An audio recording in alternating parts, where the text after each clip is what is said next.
Halo guys, ketemu lagi. Kali ini kita mau bahas nih Kawasaki W175 SE. Ini yang keluaran pertama ya, belum yang injeksi. Yang injeksi itu 2024 ya kalau nggak salah.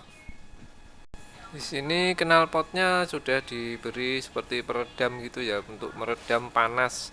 Karena menurut yang punya ini kalau sudah agak lama itu panasnya sampai terasa ke kaki gitu ya. Ya mungkin ini bisa jadi salah satu minus ya. Oke, kita lihat bagian belakang sini knalpotnya menurut kami sih suaranya udah cukup ya. Maksudnya ada suaranya gitu loh, motor laki lah. Nggak yang halus-halus banget. Nanti kita dengerin bersama ya. Sini joknya juga berwarna coklat. Di sini juga mau bahas pelek. Sayangnya peleknya ini masih besi ya, belum yang almu. Oke, habis ini langsung aja kita coba test ride. Gimana sih rasanya mengendarai Kawasaki W175 ini? Itu kalau misalnya peleknya besi ya, lebih baik kan warnanya yang chrome aja ya, peleknya chrome agak lebar gitu kan bagus ya.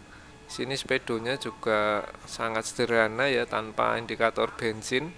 Kalau yang injeksi itu sudah ada indikator bensin. Jadi di sini hanya menggunakan knop sisa bensin di karburator ya. Di sini juga joknya cukup manis, ada tulisan Kawasaki juga, nggak polos-polos amat. Nah ini peleknya ini yang disayangkan, agak sempit ya, maksudnya nggak terlalu lebar gitu.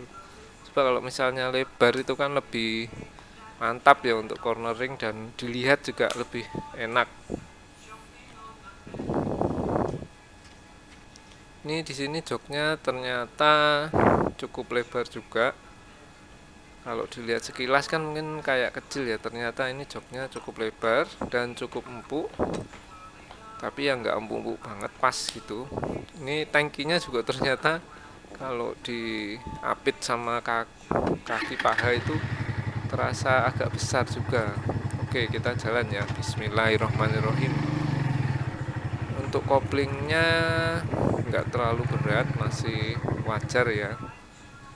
Untuk riding positionnya juga santai, saya di tinggi 165an, masih santai. Nah ini mungkin akan lebih santai lagi kalau eh, stangnya ini diganti yang agak tinggi ya, mungkin pakai punyanya apa gitu yang agak tinggi, soalnya ini agak sedikit rendah ya.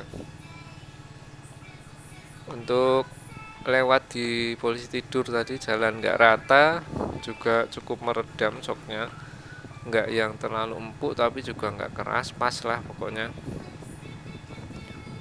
Oke, kita coba tariannya seperti apa ya. Kalau keluar dari gang kita harus lihat-lihat dulu ya, baru keluar seperti ini ya.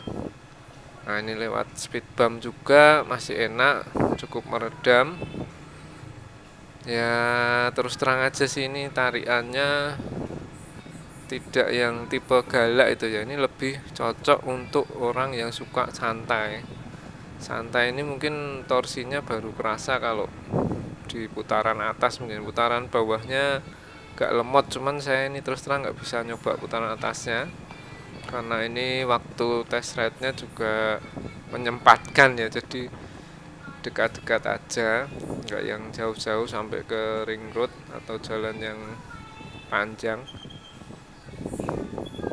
Sebentar juga udah cukup ya untuk merasakan kenikmatan berkendara W175 ini. Apa sih istimewanya selain tampilannya yang terlihat sangat klasik ya, walaupun di sini juga nggak ada Kickstarter ya sayangnya. Coba kalau ada Kickstarter kan terkesan lebih klasik lagi ya.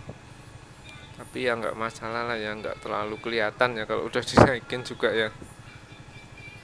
Yang jelas ini sih kesimpulannya ya, sementara dari test ride yang singkat ini, kalau untuk iritnya usernya teman saya ini bilang sekitaran 135 sampai 140-an ya.